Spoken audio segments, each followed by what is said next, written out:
ان الذین آمنوا وعملوا الصالحات، بے شک وہ لوگ جو ایمان لے آئے، وعملوا الصالحات اور نیک اعمال بجا لائے، سیجعل لهم الرحمن ودا، ایمان اور نیک اعمال بجا لانے کے بعد اللہ تعالیٰ انہیں یہ جزا عطا فرما رہا ہے کہ فرمایا ان قریب ہم ان کی محبت اور مودت اپنے مخلوق کے دل میں پیدا فرما دیں گے۔ تو ایمان اور نیک اعمال یہ مخلوق کے دل میں محبت پیدا کرنے کا ذریعہ ہے۔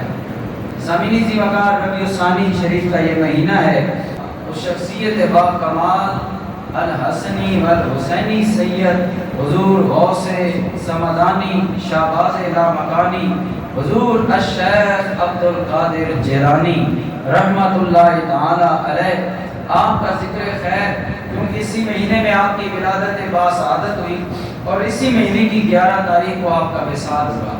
آپ کی ولادت کی تاریخ بھی 11 ربیع الثانی ہے اور آپ کے دنیا سے ظاہری طور پر پردہ فرمانے کی تاریخ بھی 11 ربیع الثانی ہے۔ حضور غوث پاک کا شیخ عبدالقادر جیلانی علیہ رحمہ سے محبت یہ اللہ کی رضا کے لیے ہے، اللہ کے محبوب کی رضا کے لیے ہے۔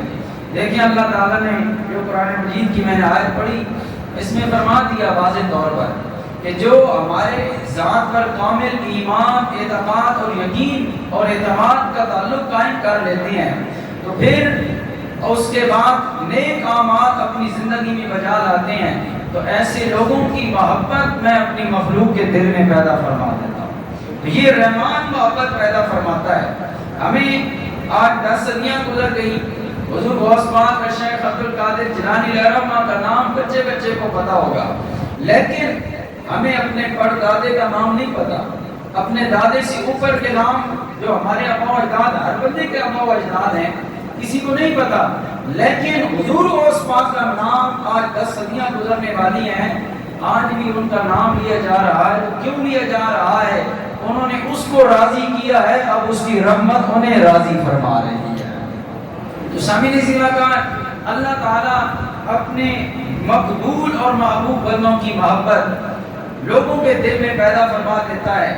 یہ دنیا میں ان کے لیے جزا ہوتی ہے اور آخرت کی جزا کے تو پھر کیا کہنے، وہ اللہ جانے اور اللہ کے وہ محبوب بندہ جانے کہ جس کو اتنی بلند شان اور مقام آخرت میں ملے گا۔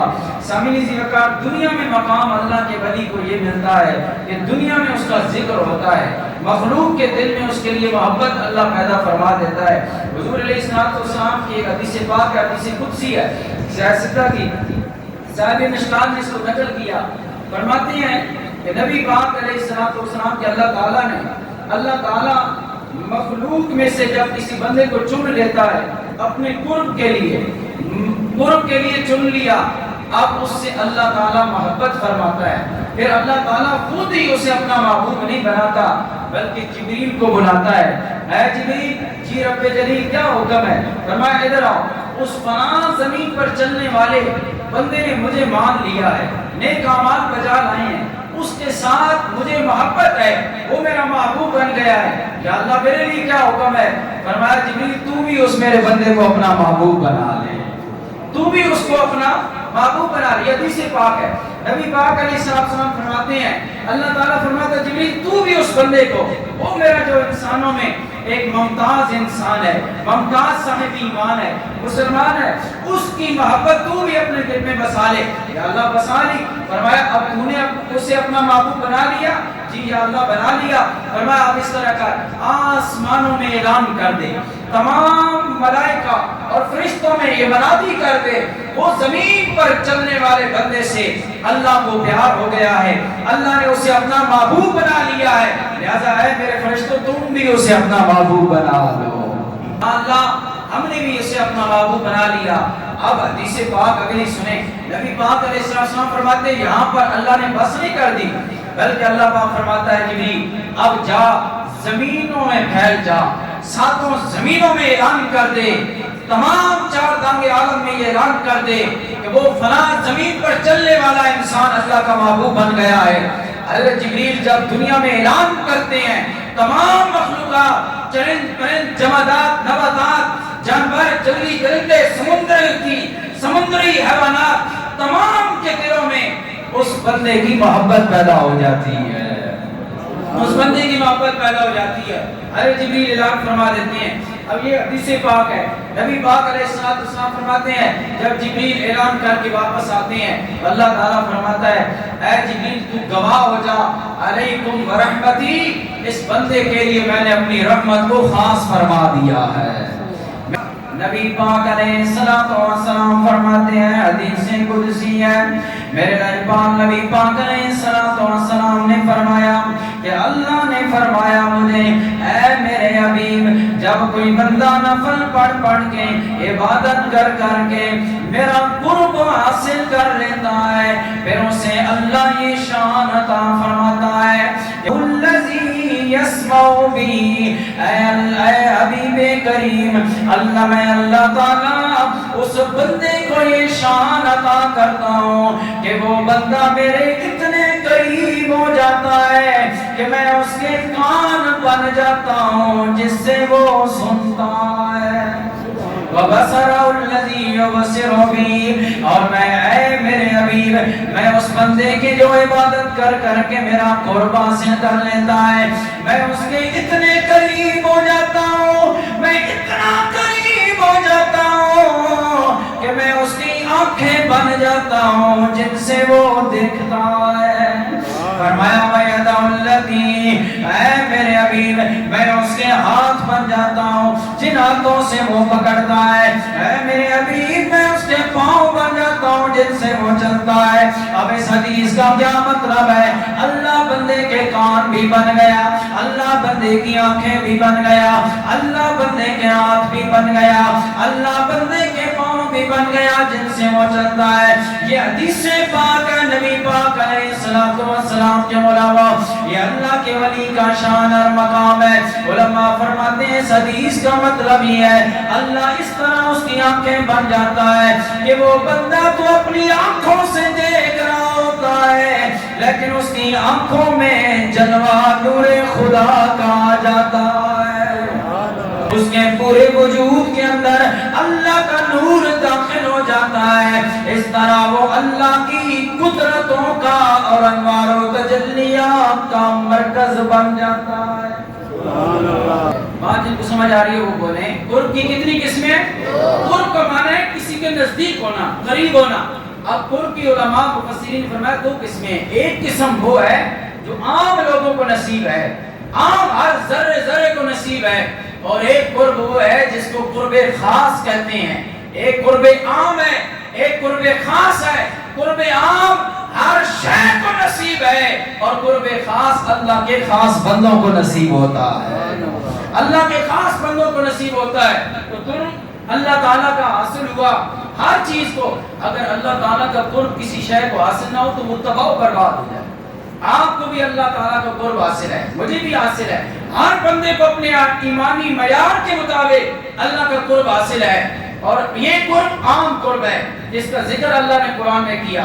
فرمایا سورہ محمد میں، فرمایا سورۃ القاف میں 26ویں پارے میں اللہ تعالیٰ نے ارشاد فرمایا خلقنا الانسان ونعلم ما توسوس به نفسه ونحن اقرب الیہ من حبل الورید۔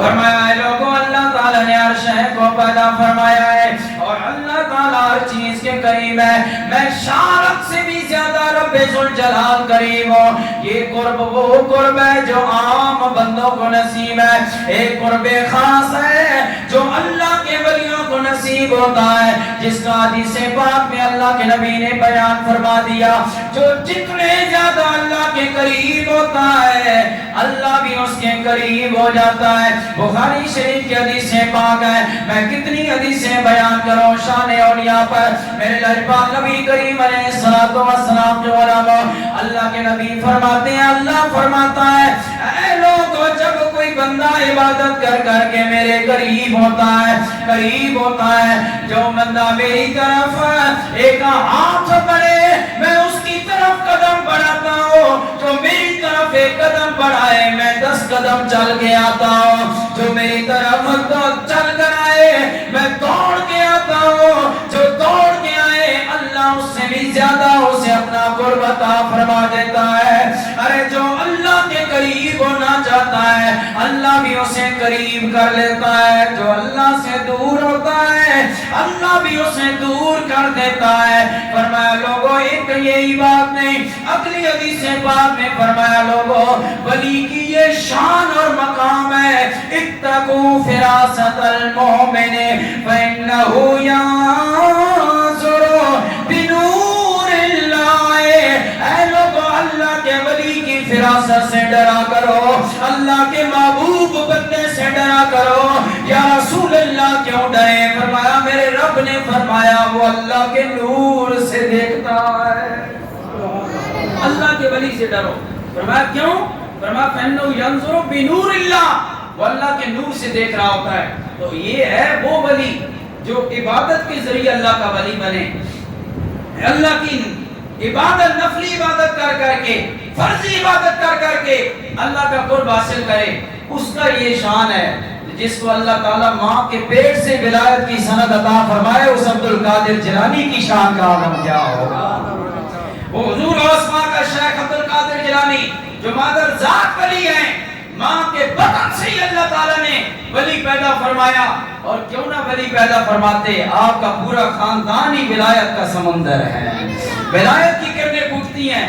آپ کے والد گرامی اللہ کے ولی، جنگی دوست کہا جاتا ہے ابو موسیٰ جنگی دوست، آپ کی والدہ فاطمہ بھی اللہ کی ولیاں، اور آپ کا پورا گھرانہ آپ کے نانا جان عبداللہ سومی رحمۃ اللہ تعالی علیہ وہ بھی اللہ کے ولی، اور آپ کی پھپھی جان عائشہ وہ بھی اللہ کی ولیاں ہیں۔ عائشہ آپ کا نام تھا۔ فرمایا آپ کی پھپھی جان اتنی اللہ کی ولیہ تھی، نیک بندی تھی کہ لوگ آپ کے پاس آتے اور دعا کراتے، آپ کے دروازے پر کھڑے ہو کر جس کو کوئی حاجت ہوتی کہتے کہ دعا کیجئے، آپ اللہ کی نیک بندی ہیں اور آپ کی سنتا ہے اللہ تعالیٰ، تو اس لیے آپ دعا کریں۔ ایک مرتبہ بارش نہیں ہو رہی اور سخت کانپ پڑ گیا، تو لوگ آئے آپ کی بارگاہ میں کہ حضور غوث پاک کی پھپھی جان سے دعا کرواتے ہیں اللہ بارش عطا فرمائے۔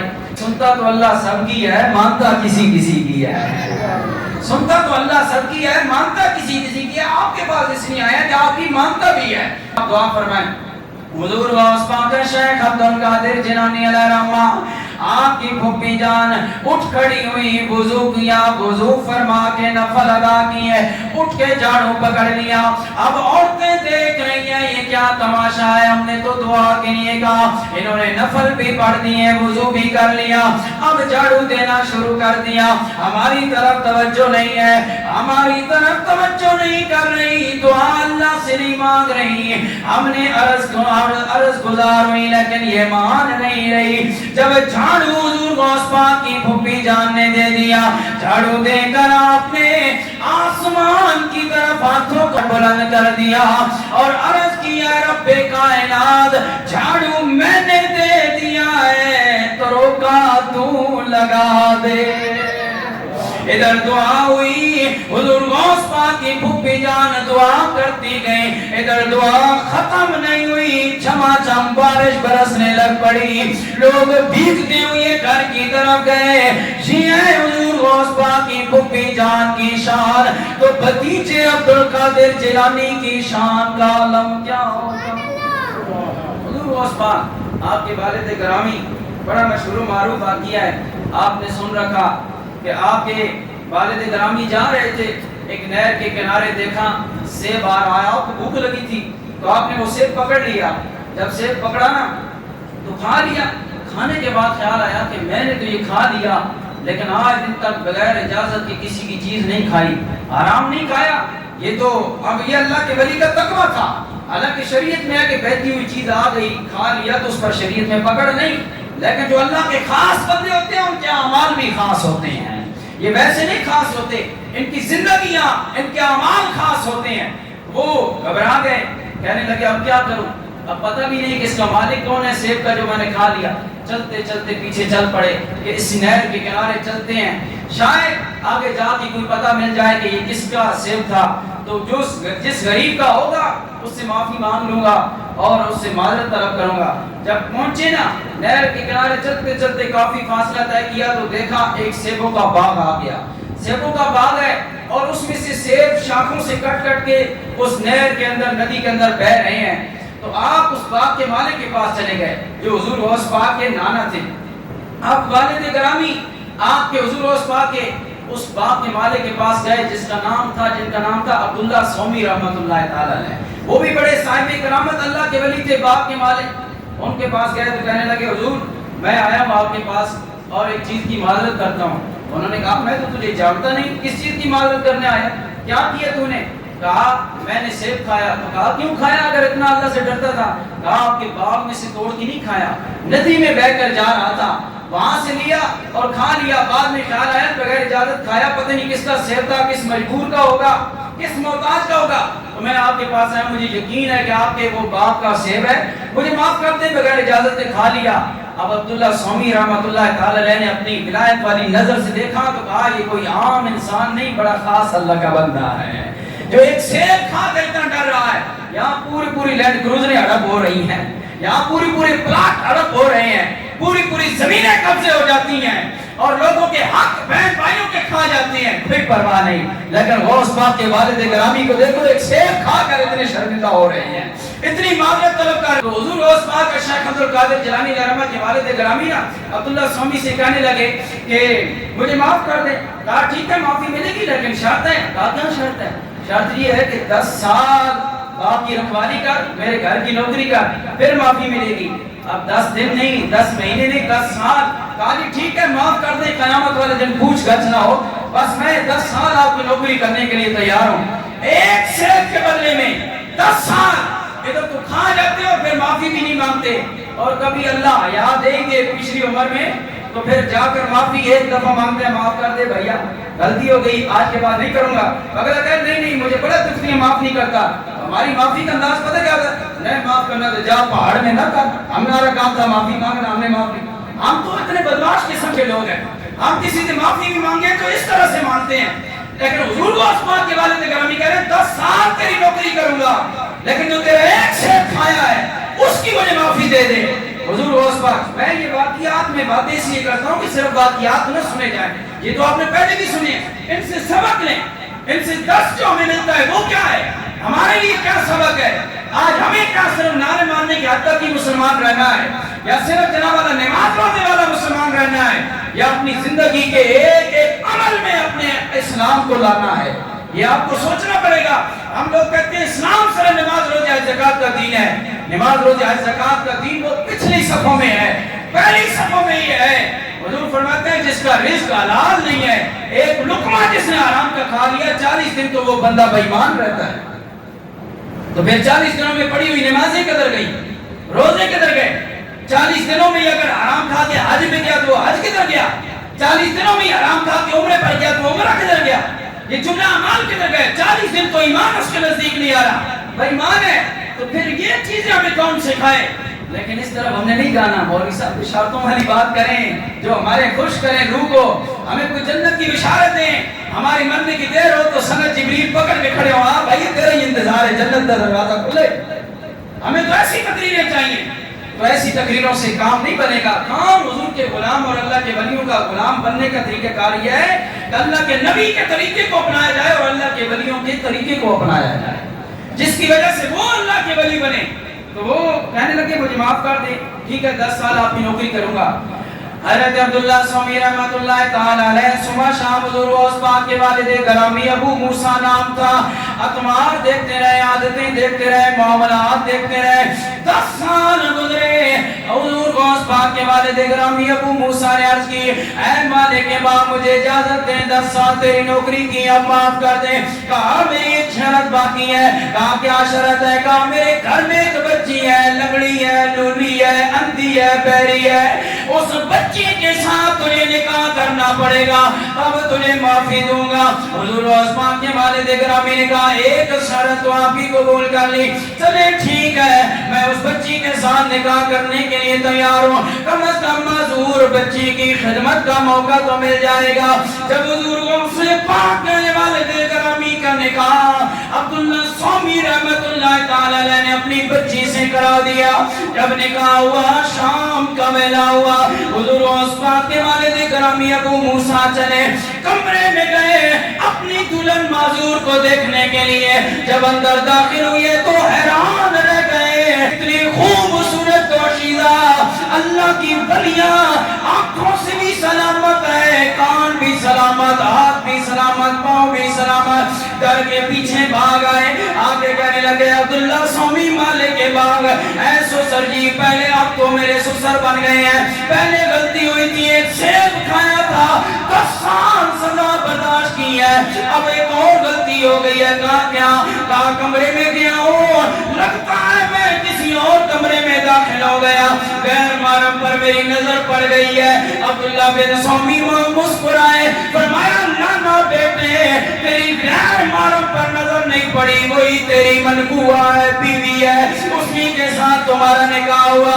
حضور غوث پاک کے والد گرامی نے کہا آپ تو کہہ رہے تھے اندھی ہے، بہری ہے، لنگڑی ہے، لولی ہے، کہاں اس طرح لنگڑی لولی اور اندھی بہری ہے؟ میری بیٹی نے آج دن تک اپنا قدم میری چار دیواری سے باہر نہیں رکھا، غیر محرم کو آج دن تک میری بیٹی نے چھوا نہیں ہے، میری بیٹی نے آج دن تک غیر محرم مرد پر نظر نہیں ٹکائی، اس لیے میری بیٹی اندھی ہے۔ آج دن تک غیر مرد کا کلام اور بات میری بیٹی نے نہیں سنی، اس لیے میری بیٹی بہری ہے۔ جہاں ابو موسیٰ تجھے مبارک ہو، اللہ نے تیرے جیسے حسن و جمال والے با کردار انسان کی بیوی میری بیٹی بنا دی ہے، کیونکہ جس طرح کا خامن با کمال ہے اللہ نے تجھے بیوی بھی با کمال دے دی ہے۔ لیکن آج ہمیں کہاں سے ملیں یہ بیویاں، کہاں سے ملیں یہ خامد؟ آج صرف عورتوں پر اٹیک کیا جاتا ہے کہ عورتوں کے کپڑے تنگ ہیں، عورتیں بے لباس ہو گئیں، عورتیں بے حیائی کر رہی ہیں۔ لیکن میرا سوال ہے میرے بھائیوں، کیا تم اور میں بے حیا نہیں؟ کیا ہمارے کردار میں بے حیائی نہیں؟ کیا آج ذرا اپنے دامن میں بھی جھانک، کیا تم اور میں اللہ رسول کے پیروکار ہیں؟ کیا ہم شرم و حیا والی زندگی گزار رہے ہیں؟ آج میرے نوجوان کی زندگی رات کو 2.5 گھنٹے 3 گھنٹے فلم دیکھتے ہوئے تو گزر جاتی ہے، لیکن صبح اٹھ کر نماز پڑھتے ہوئے نہیں گزرتی، نماز پڑھنے کی توفیق نہیں۔ 2.5 گھنٹے کی فلم اور ڈرامے چشمے اسٹیج شو لگانے کا تو ہمیں شوق ہے، وہ پورا کیے جا رہے ہیں۔ ارے رات کو تو بے حیائی کی فلمیں دیکھے، ڈرامے دیکھے، نماز روزہ تو نہ کرے، اور پھر تو کہے کہ مجھے کوئی نیکوکار بیوی مل جائے، شب زندہ دار بیوی مل جائے، تہجد گزار بیوی مل جائے۔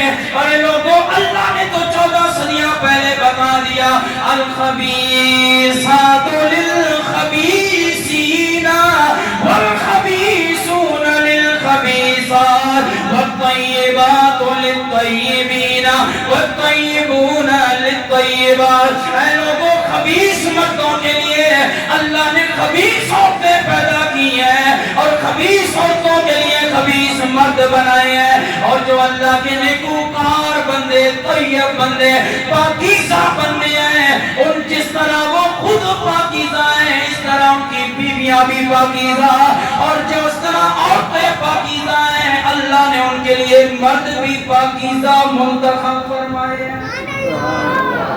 آج ہماری بھی پاکیزگی کے دیکھنا چاہیے نا، ہم کتنے پاکیزہ ہیں۔ ٹھیک ہے عورت کو حجاب ہونا چاہیے، بے حجاب نہیں ہونا چاہیے، پردے میں ہونا چاہیے، سارا کچھ ٹھیک ہے، لیکن وہی قرآن نے ہمیں بھی حکم دیا کہ سامنے سے عورت آ رہی ہو نظریں جھکا دو مردو۔ ہمارے لیے بھی تو حکم ہے، ہماری نگاہ بھی تو پاکیزہ رہنی چاہیے۔ مولوی صاحب کیا کریں، کدھر کدھر نظریں جھکائیں؟ میں نے کہا جدھر جدھر اللہ نے روکا ہے ادھر ادھر ہی نظریں جھکا لے۔ اللہ نے تجھے نظریں دی ہیں، اسی نے جھکنے کا جھکانے کا حکم دیا ہے۔ میں وہ روایتی تقریریں نہیں کرتا تھا نا، جناب والا پیشابوں والی تقریریں، میں وہ کرتا ہوں جو بندے کے کردار میں، کریکٹر میں تبدیلی آئے۔ ہمارے کریکٹر میں تبدیلیاں نہیں آ رہی۔ آج کسی بندے سے کچھ حضور غوث پاک کی ہزاروں کرامتیں سنا دے گا، 20 کرامتیں سنا دے گا، لیکن اسی کو پوچھا حضور غوث پاک نے زندگی کیسے گزاری ہے، وہ نہیں پتا۔ حضور غوث پاک نے ساری زندگی علم دین سیکھا اور دنیا کو سکھایا ہے. لیکن ہم نے لوگوں کے سامنے حضور غوث پاک کا تعارف کرایا. تسبیح پھیرنے والے صوفی سن، پیر سن، پیرانے پیر سن. یہ بات طویل دھاگے والے پیر تھے. یہ طویل دھاگے والے پیر آج پیدا ہوئے ہیں. حضور غوث پاک طویل دھاگا بھی کرتے تھے، پیر بھی تھے، لیکن آپ وقت کے بہت بڑے مجدد اور عالم دین بھی تھے. دین کا علم رکھنے والے تھے. آپ دیکھیں ان کے بارگاہ میں آپ کا علمی مقام میں اگلے جمعے پر بیان کروں گا کہ حضور غوث پاک کا علمی مقام کیا ہے. آپ کو پتا چلے گا کہ ہم کس پیرانے پیر کو مانتے ہیں، ہم کیوں پیر دستگیر کہتے ہیں. ایک بات میں کرتا ہوں، ایک مرتبہ ایک مسئلہ اٹھ گیا تو لوگ کہنے لگے، ایک اور مرد نے قسم اٹھا لی. جائے لوگ ہوتے ہیں نا، پہلے قسمیں اٹھا دیتے ہیں، طلاقیں دے دیتے ہیں، پھر بعد میں مولویوں کے پیچھے دوڑتے ہیں کہ کوئی مولوی صاحب حل کر دے. بھائی حل تو خود کرنا. تو نے جو جناب والا آگ جلائی ہے اس کو خود بجھا. آگ تو جلائے اور بجھائے مولوی صاحب. تو پھر یہاں بھی مولویوں کی دکانیں کھلی ہوئی ہیں جو کہہ دیتے ہیں ٹھیک ہے 3 طلاقیں ہوئی ہیں. 3 طلاقیں نہیں ہوئی ہیں، 3 طلاقیں نہیں، 1 طلاق ہوئی ہے. میں نے کہا اس مولوی نے 3 تھپڑ مارا تھا. تو نہیں مولوی صاحب میں تو نے 3 نہیں مارے، 1 تھپڑ مارے.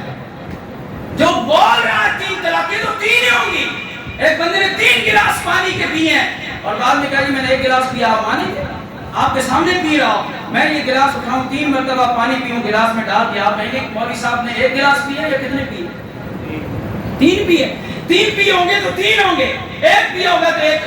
یہ جو لوگ فلسفہ بیان کرتے ہیں میں حیران ہوں کہ کس طرح بیان کر دیتے ہیں اور اپنے اللہ رسول سے جنگ کر رہے ہیں، سریعام جنگ کر رہے ہیں. ایک بندے نے 3 طرح کی بیوی کو دے دی حضور غوث پاک کے دور میں. تو بہت بڑے بڑے علماء کے پاس ہو گیا. قسم اس نے کیا اٹھائی تھی؟ اس نے کہا تھا میں وہ عبادت نہ کروں جو عبادت میرے سوا اس وقت دنیا میں کوئی نہ کر رہا ہو تو میری بیوی کو طلاق ہے. اب دیکھو ایسی کون سی عبادت ہے جو وہ کر رہا ہو، مثال کے طور پر 2 نفل پڑھ رہا ہو تو پتہ نہیں دنیا میں کتنے بندے ہوں گے جو اس وقت نفل پڑھ رہے ہوں گے. کہیں نہ کہیں تو زمین پر نفل پڑھ رہے ہوں گے. اگر کوئی بندہ کہے کہ میں 10 بھی پڑھ رہا ہوں سبحان اللہ، کتنے لوگ دنیا میں ہوں گے جو اس وقت، اس لمحے میں، اس سیکنڈ میں، اس منٹ میں اللہ کی تسبیح بیان کر رہے ہوں گے. اب بڑی عجیب اس نے قسم اٹھا دی. لوگوں نے، علماء نے کہا، تمام عراقی علماء نے، عراق کے تمام علماء نے، اس وقت علماء نے فتویٰ دے دیا کہ بھائی تیری بیوی اب تیرے سے جدا ہو گئی، طلاق ہو گئی، اب تیری بیوی تجھے واپس نہیں مل سکتی نہ پیچھے بات. آخرکار وہ حضور غوث پاک کی بارگاہ میں بغداد شریف پہنچ گیا. پیرانے پیر اور پیر دستگیر کی دستگیری دیکھو کس طرح دستگیری فرمائی ہے. آپ نے وہ دستگیری تو سنی کہ ڈوبی ہوئی کشتی کو غوث پاک نے ترا دیا. یہ دستگیری بھی سنو کہ علماء کی حضور غوث پاک نے کس طرح دستگیری کی. سارے عام کے علماء کہنے لگے کہ تیری بیوی کو طلاق ہو گئی ہے، اب تیری بیوی واپس نہیں تجھے مل سکتی. سب نے فتویٰ دے دیا. اس کو کسی نے کہا حضور غوث پاک کے پاس بغداد بھی چلا جا، وہاں بھی جا کے مسئلہ پوچھ لے. کہا سارے علماء کہہ رہے ہیں اب کیا ہو سکتا ہے. کہا ایک بار جا تو صحیح. جب حضور غوث پاک کی بارگاہ میں آیا نا وہ جس نے اپنی بیوی کو قسم دی تھی طلاق کی، طلاق ہو دے چکا تھا، پریشان تھا، حضور غوث پاک کی بارگاہ میں آیا، کہنے لگا حضور میں نے ایک قسم اٹھائی ہے، اگر یہ پوری نہ کروں تو میری بیوی کو طلاق ہے. اب میں وہ قسم پوری نہیں کر سکتا تو میری بیوی طلاق ہو رہی ہے، بیوی کو طلاق ہو رہی ہے، اب کیا کروں. حضور غوث پاک نے فرمایا بیٹھ جا. کہاں تیری بیوی کو بھی بحال کرتے ہیں، تیرا نکاح بھی بحال کرتے ہیں، نہ نکاح تیرا ٹوٹا ہے نہ تیری بیوی تو سندور ہوئی ہے. کہا جی سارے علماء کہہ رہے ہیں طلاق ہو گئی، آپ کہہ رہے ہیں نہیں ہوئی. اب بیٹھ جانا میں حل نکالتا ہوں، بتاتا ہوں. تو اس طرح کا ہے تو سیدھا چلا جا خانہ کعبہ کے اندر، مکہ شریف چلا جا. پیسے ہیں نہیں ہے تو مجھ سے لے. یہ وہ پیر تھے جو دینے والے تھے. آج غریب سے غریب مزدور مرید بھی ہو اور پیر صاحب لینڈ کروزر پر ہوں تو پھر بھی 500,000 جیب میں ڈال رہے ہوتے ہیں. یہ نہیں کہ یہ جو جیب میں یہ بھی اس غریب کو دوں ایک سکا گزر بسر ہو. وہ پیرانے پیر تھے. انہوں نے کہا تیرے پاس اگر خرچہ پانی نہیں تو خرچہ پانی لے، سیدھا مکہ شریف جا، خانہ کعبہ کے اندر جا، خانہ کعبہ کے متولی کو کہے کہ پورا خانہ کعبہ خالی کر دے، کوئی بندہ طواف نہ کرے. اس وقت تم اس وقت ایک چکر خانہ کعبہ کا لگا لے. یہ وہ عبادت ہے جو دنیا میں کہیں بھی نہیں ہو سکتی، صرف خانہ کعبہ میں ہو سکتی ہے. یہ عبادت تو کر لے گا تیری بیوی بھی بحال ہو جائے گی اور تیری قسم بھی پوری ہو جائے گی. یہ تھے حضور غوث پاک. یہ لاکھوں علماء کے ذہن میں مسئلہ نہ آیا، حضور غوث پاک نے ایک سیکنڈ میں حل کر کے بتا دیا. یہ ہے وہ ولایت کے شمس و قمر غوث اعظم، ضیاء بخش قلب و نظر غوث اعظم، اسیروں کے مشکل کشا غوث اعظم، فقیروں کے حاجت روا غوث اعظم.